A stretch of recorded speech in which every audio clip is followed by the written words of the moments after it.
portmanteau of final consideration. He was 29 years old by the Terran measure, although, like most people on the throne world, he looked a lot older than his age. He was unremarkable in almost every way, except in one important fact, which was that Fabian Gelfrain was a heretic. Nothing serious, not as he justified it to himself. He was no cultist following prescribed gods or peculiar offshoots of the imperial faith. His crime was to be interested in the truth, and in a very small way at that. The worst he did was neglect his devotions, for Fabian used the pre-shift sanctification prayer period to write. The auto-catechizer mumbled its way through tell and response rites while he scribbled away. Its voice was soothing and easily ignored. To its droning, in snatched 20-minute chunks, Fabian wrote his private journals. Though these books were simply diaries at first, they developed into something else that could bring him a great amount of trouble indeed. He wrote history. So there were two heresies there, both bearing corporal punishments, with a chance at a capital sentence for the latter. The possibility of a painful death only made his transgression more thrilling. A few years ago, he would never have dared write actual history, but thrilled by his act of disobedience, his furtive diarizing took on a different shape, moving from domestic rambling to detailed records of the missives that crossed his desk. Later, he started delving deeply into the sector library for enlightenment as to the cause and the possible effects of the awful things he read, and not long after that, he began to add observations gleaned from ancient tomes to his texts. He was meticulous in his notations. He remembered well the first day he dared offer his own interpretation of events. Such free thinking was a heresy medianis, and he must have trembled as he penned his small essay, written in tiny, crabbed script in his shabby codices, but the writing had since become commonplace. Past fear is like past pain. It is hard to hold the intensity of it. It sneaks away through the drains of memory. He found an obsolete term in an ancient book, historian. That seemed to fit what he did, so he adopted it for himself. Self-named, he felt powerful. Then he became complacent, and that was his last mistake. On that particular day, he struggled to write. Normally, his pen leapt into action as soon as his door closed for his private devotions. There was never any silence in the upper missive hive, but with the door to his domiciliary tabularum shut, the collected sounds of a city of scribes praying were reduced to a soft buzz that blended comfortingly with the auto-catechizer. He stared at the creamy vellum, perplexed, fully intending to write but not being able to. His quill hovered, motionless in his hand. Perhaps what he intended to write was too personal. This was no story he'd pieced together from incomplete sources. He had seen this war with his own eyes. He'd been in the upper palace when the axes of the enemy fell on holy terror, that night when the shadows came alive and spewed nightmares into the waking world. The official reports named them Xenos, but he was sure they were not. Xenos did not walk through walls. Xenos did not leave flaming hoofprints burned into the stone. He only saw them from a distance, but it was enough to know that these beings were not of mortal origin. His role in the great machine of imperial governance gave him access to just enough information to know the name was false. An intelligent man would ignore what was staring him in the face. It was safer to accept the truth presented by the state, but Gelfrain was also curious, and that was a further factor in his damnation. His presence in the exalted levels of the inner palace had been purely happenstance, his errand little more than a job of fetching and carrying that any menial could accomplish, but only one with his rank was deemed suitable for. He looked at his pen. A droplet of ink was forming on the nib. The second hand of the chronometer, pinned to his chest, sped towards shift start, every second banging loudly like a nail in his coffin lid. Dare he write what he had seen? He was wasting time. He frowned, closed his eyes, trying to fashion his recollections into words. The upper levels were among the holiest places in all the galaxy, and it was his occasional privilege to walk them, but it wasn't the grand halls that arrested his attention, or his proximity to the Sanctum Imperialis a few hundred miles away. It was outside that held his gaze, the humid, cloying, pollution-thick air of terror, and the sky that it gathered together to make. Outside was a world without walls, a place one could move in and, if the right direction was taken, never stop. Those who dwelled in the upper levels paid the windows no attention, strolling past views that would reduce Gelfrain's comrades to tears. Many of the missive hive's teeming scribes had not seen the sky. Fabian never forgot that. He tried to pretend that he didn't care. He tried to walk past the view in the same insouciant way the grander adepts did, but always he was peering from the corner of his eyes at the majesty of outside. The night of the battle was different. They were all at the windows then, crowding them, high lords and ladies pressed up against long-scorned glass, heedless of the ancient busts and artworks they threatened to topple, jostling one another in unseemly crowds, their jewelled clothes rasping on each other like the scales of netted fish. Gelfrain had seen the fire in the sky first. Because he was one of those who got to the glass before the rest, and so had a clear view down the grand avenue to the Lion's Gate. Shock overrode a lifetime of deference, and he shouted a warning. He hollered at people he would not ordinarily look at. He remembered the fire, the screeching monsters flying through storms of laser beams, the buildings of the inner wards shaking with the discharge of guns, and the deeper tremors as the sacred ground of terror suffered the touch of evil things.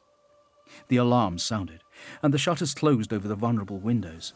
He stayed pressed up against the glass as the view narrowed, watching attack craft streak the sky. The great vortex that turned over the sanctum raged. Fire and lightning clashed. Low skies glowed crimson to the south.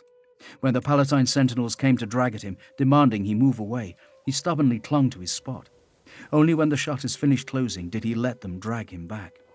On a different day, that would have seen him locked in some oubliette, but not then. There was screaming. People ran. Alarmed clarions voiced their shrill fanfares. The view was shut off, but the noise was not. The end of days banged upon the gates. Yet the Palatine sentinels had their duty, and they were about to take him away when the gates flew open at the far end of the walk. He could say Rabute Gilliman had saved him. He often used that in later life as an icebreaker or a brag in the days before the name of the Primarch turned ashen in his mouth.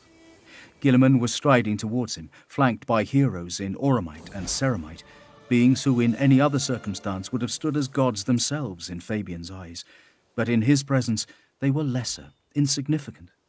He had heard the news of Gilliman's return. All of Terra was rife with it. He had rejoiced with his fellows, while secretly doubting it was true. It could not be true, he thought. Yet there he was, the avenging sun himself. The Palatine sentinels withdrew hastily, abandoning Fabian on the carpet, where he remained, struck dumb. Fabian had been raised upon the stories of the 9 Primarchs. They were the greatest saints of the imperial faith, the Emperor's sons, made by his hand and given to mankind as saviours. Now here was one, terrible in every aspect. Gilliman was revered as the great statesman, the Emperor's administrator, whose skill in government had been matched by no man before and by no man since. The lessons they told Fabian at the Scolum were of Gilliman's wisdom and his unswerving devotion to justice. A demigod who wielded a pen in one hand and a sword in the other. Fabian had long felt affinity for him, but though this being looked like the statues and devotional images, though he had the patrician's face and the noble features of a great ruler, he evidenced none of his supposed wisdom. Instead, Fabian saw only aggression. He stood in the path of a god of war. The Space Marines and custodians would have trodden him down had one of the higher adepts not grabbed him and pulled him aside. "Get out of the way!" the man hissed. Everyone present fell to their knees as the Primarch marched by, his armor growling, except Fabian. He remained standing, while everyone else in the corridor prostrated themselves. The Primarch noticed him. He actually noticed him, stood there like a fool, staring at the Lord of Humanity as if he were a papier-mâché carnival figure borne down the streets on the last day of Sanguinala. Gilliman's head turned as he passed, and he frowned. Fabian was sure of it. He could never, ever forget that moment of eye contact. It was only a moment, and yet it held eternities. Their gazes parted. The moment was over. The Primarch was gone, marching to a war that never ended. Fabian recovered his wits and made use of the confusion to slip away back down to the missive hive, his original task in the High Palace forgotten. The memory was burned into him forever, but it would not come out and allow itself to be caged by the strokes of his pen. The page of his precious, forbidden journal remained blank, his pseudo-quill still poised, the ink hanging on its nib. The sanctification bell tolled. His time was up. For the full 20 minutes he had sat in inactivity. He could not express what he had seen, and he feared that he would never be able to. The shift clarion startled him out of paralysis. The drop of ink splattered onto the virgin page. 4 trumpet notes blared from crackling voxmeters across the missive hive. His auto-catechizer heard, and it ceased its recitation of the Book of Bokel mid-sentence. A different synthetic voice gave a leaden blessing selected at random from its hard-state memories and cut out. Fabian scrubbed at the ink with blotting paper. He concealed the sheet. Wasting ink was unforgivable. He had no desire to fill out the penance form next requisition time. Once more, the shift clarion sang its brief tune. Fabian sighed and put his pen back into the pot. His unformed thoughts mingled with the rest of the ink, lost in blackness. He picked up his book, went to the back of the room and the loose panel there, and hid it with the rest in the wall. Once the shift song had him racing for concealment, but now he was a practiced hand. He had the book stashed and was back at his desk before the cogs above the door to his domiciliary tabularum engaged with the toothed lintel track. Fabian's factotum, Resilissu, was in the antechamber, frozen in an elaborate bow, head low and front leg stuck out, left arm held high and right across his chest, as the traditions of their clan dictated. Fabian winced. Resilissu was an old man. Thank you, Resilissu. Please get out of that posture before you do yourself an injury." "Master is most kind." Resilissu's knees gave sharp cracks as he unfolded himself. He hobbled into the main room of Fabian's quarters and began tidying things away, which generally meant he dumped everything on Fabian's unmade, threadbare cot before folding it into the officer's wainscoting. He then half-heartedly restacked some of Fabian's tottering piles of paper. The antechamber was already neat. Resilissu's sleeping pad was tidied away and last night's meal cleared up. The neatness was deceptive. Beneath the trim surface, chaos lurked. Old plates in filing cabinets, dirty clothes on the bed hidden in the wall. It was an apt metaphor for the state of the Imperium, Fabian thought. Resilissu gave up his perfunctory housework and left the room, returning with a chipped glass bottle containing half a quart of liquid. "Today's water ration, master," he said. Fabian looked from it, then to Resilissu's lined face. The man was ancient, nearly 50. He looked 100 years old. "Is that it?" Resilissu shrugged and set out a dirty glass. "Problems everywhere. Word is breakdowns in the service levels again. Troubles outside the walls, so I've heard." He put the flask down on the edge of Fabian's desk, next to the glass. "I suggest you do not drink it all at once." Fabian picked up the bottle and peered into it. It had a yellowish cast and smelled strongly of chemicals. "All will be well, now the Primarch is here." "If you say so, master," Resilissu called from the antechamber. A different man would have had Resilissu removed for his insolence, but a man who dared to dismiss his servant was one with nothing to hide. "There's no breakfast either, by the way," he added. "But as you say, all will be well." Fabian sighed. Resilissu squinted at the small screen mounted into the top of the cogitator by the outer door. The thing was immense, a mechanical thought engine. Cogs and gears turned slowly inside, fluff stuck to ancient grease throughout. 312 waiting to see you," said Resilissu. "Already," said Fabian. "Problems," said Resilissu again. "Here, outside the palace, outside Terra, everywhere. You know how it is, how it's been since the blindness." In Fabian's father's time, the tally of supplicants bearing unclassifiable Ultima threat-level missives rarely exceeded 100 in any one day. 300 first thing in the morning would have been unthinkable. Resilissu faced the door. "Are you ready, master?" Fabian stared out through his office. It was all old and dirty. Many of the fittings were broken. Those that performed their function did so poorly. Everything, from the holed carpet to the cracked plaster cherubs on the ceiling, hoarsely proclaimed the regrets of faded glory. He supposed his must have been an important job, once upon a time. He attempted a short focusing prayer to guide him back into a state of mind fitting to service. He was allotted 20 minutes for that kind of thing, he thought guiltily, and he had wasted them all. Predictably, it didn't work. It all seemed rather hollow, seeing what he had seen.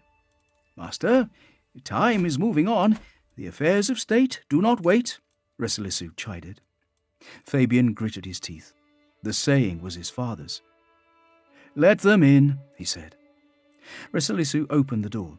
The full din of the missive hive poured in, the scratching quills and clattering digiclaviers, The whispered chants of the scriptorians, the slow squeaking wheels of the handcarts wheeled by bent-backed men and women making their rounds from tabularum to tabularum to tabularum. The hum of failing cogitators, the whir of the ventilation ducts, growing from distant susurrus to intrusive racket. The smell of old vellum dust and unwashed bodies came with it.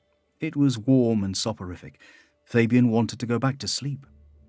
The first scribum errant waited, missive in one hand, a fat sheaf of processing forms in the other. He remained outside, as Rasilisu came back into the main tabularum, set up a small folding desk at right angles to Fabian's, put out a heat stamp, 3 trays, and his own writing implements. He was slow, and his hand shook, and it seemed like an age before he sat down. "Ready, master?" he said, folding his hands in his lap. "Come in," Fabian called, as officiously as he could. The supplicant shuffled forward. He was small and prematurely aged. His robes had never been washed. The air in the tabularum became a little thicker. Fabian got a glimpse of the vast galleries of tabularia outside, and the huge atrium that divided one side from the other. The officers on the far side made neat rows of little lights. Green for ready. The Imperium is open for business, he thought. Little lights dangled over little doors, each one leading into a suite of 2 rooms, just like his. He felt a pang of defiance, a need for freedom, a sudden urge to rush out of the room screaming. Instead, he fixed the supplicant with a grave eye, his expression presenting the stern face expected of a Septicentio-grade adept. "Present the missive," Fabian said. The man bobbed his head and handed the vellum over. The sheaf of clearance papers went to Rasilisu. Fabian read the missive. It was heavy with seals, Ultima level, like all the missives that crossed his desk, each one presenting a threat to an entire world. Hundreds of thousands, if not millions or even billions of lives hung on his decision, but he had to be quick. There were so many, and no time to waste. As he read, he wondered how many men and women had died to make sure this message got to Terra. He wondered how many souls waited for aid, what ordeals the scribum stood in front of him must have gone through to get it this far through the bureaucracy of the administratum. Uncertain missives were not treated lightly, but nor were they welcomed. The scribum errants performed their own assessment, then had to speak with their superiors. They only took those messages they deemed worthy, for their quest to reach this level in the machinery of government were invariably arduous. He reread the message, so desperately sent, so laboriously decoded by the dream scryers of the Adeptus Astra Telepathica. "Xenos pirate activity round Calfrane in the Diomedes sector, multiple alien fleets building to potential system-wide threat," said the scribum. "A dangerous affair." He affected a wisdom that he did not have. His understanding of the world was limited. A snatched peek through a crack in the wall was all it amounted to. Against that burden of ignorance, they were expected to weigh the needs of civilizations. Rasilisu noted down the scribum's summary upon a scrap of parchment. Fabian tutted. "This is 50 years old. We're too late. No further action," he said, handing it over to Rasilisu. Rasilisu attached the script to the missive with Fabian's seal, then marked the vellum with a large stamp. The missive went into the rejected tray on Rasilisu's desk. Sticky red ink proclaimed Actio Nulla. Fabian waved the scribum away and cleared his throat. "Next," he shouted. Chapter 5. Guilliman's Court. Servants of the Machine. An announcement. Guilliman awaited Call's emissary in one of the palace's larger throne halls. His entire Victrix guard flanked him. On the wings stood his Night Watch captains, 10 on either side. Outside of that were the lords and officers of yet more Space Marine chapters. Then, beside them, officers from other branches of the Imperial Armed Forces, some of whom had accompanied the Terran Crusade. Navy, the many martial orders of the Adeptus Mechanicus, the Astra Militarum, and other more obscure organizations stood shoulder to shoulder.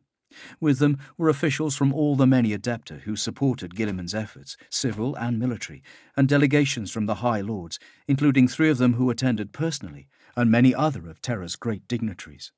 The result was a riot of uniforms, arranged as neatly as an army ready for battle. None of them attracted the eye as much as the single figure in Auramite who stood to Guilliman's left.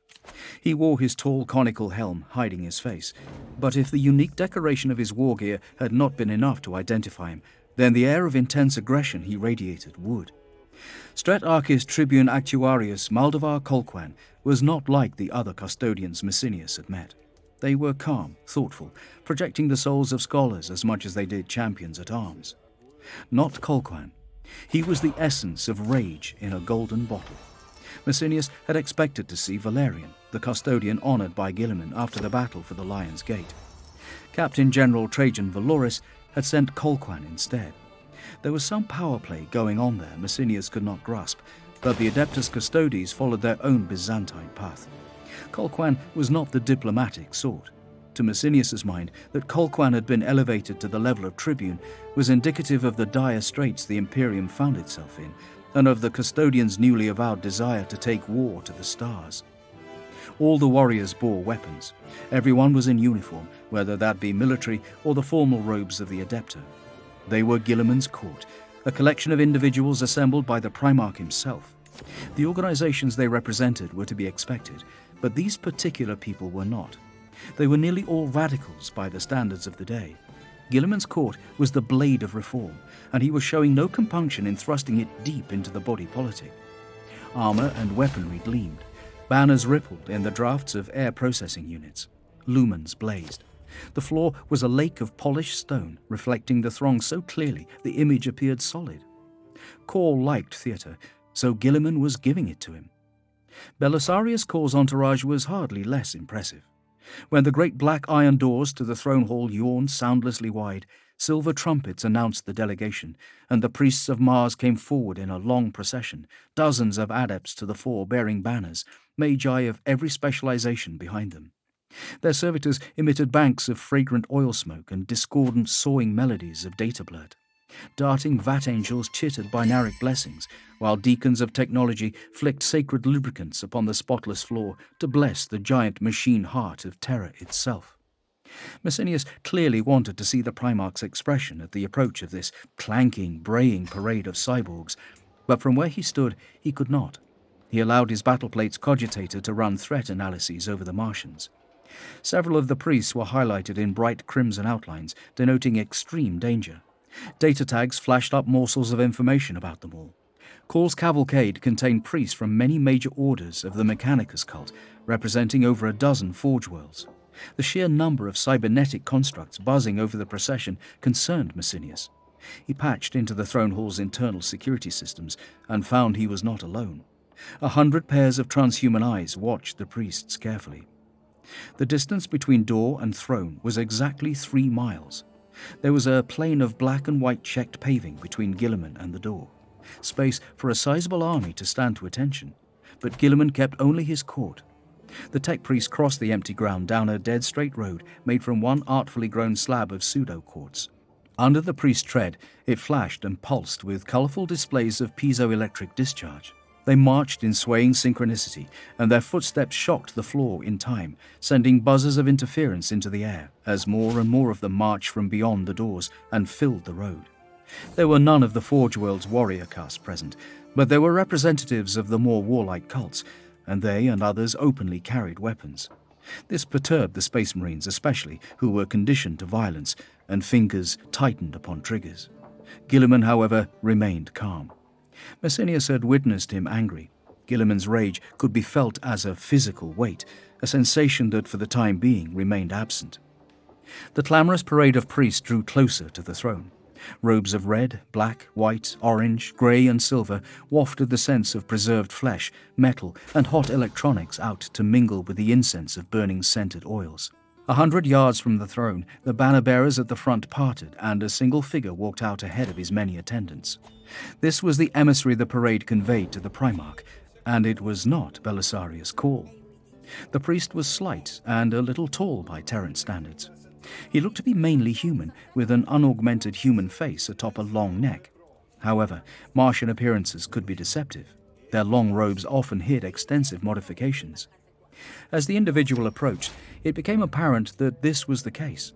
Once he had outpaced his cohorts and was free of the electromagnetic interference their augmetics generated, Messinius's sensorium overlaid a semi-transparency view of the priest, showing that all of him, except his head, was mechanical. The body was a sleek automotive shell, possessing several pairs of subsidiary arms. His neck was overly long, made of bands of articulated plasteel, making the priest's warm, open human smile somehow hideous. When the emissary stopped, the entire parade halted at once, all the way to the backmost servitor. The grinding data music and twittering of binaric announcements ceased.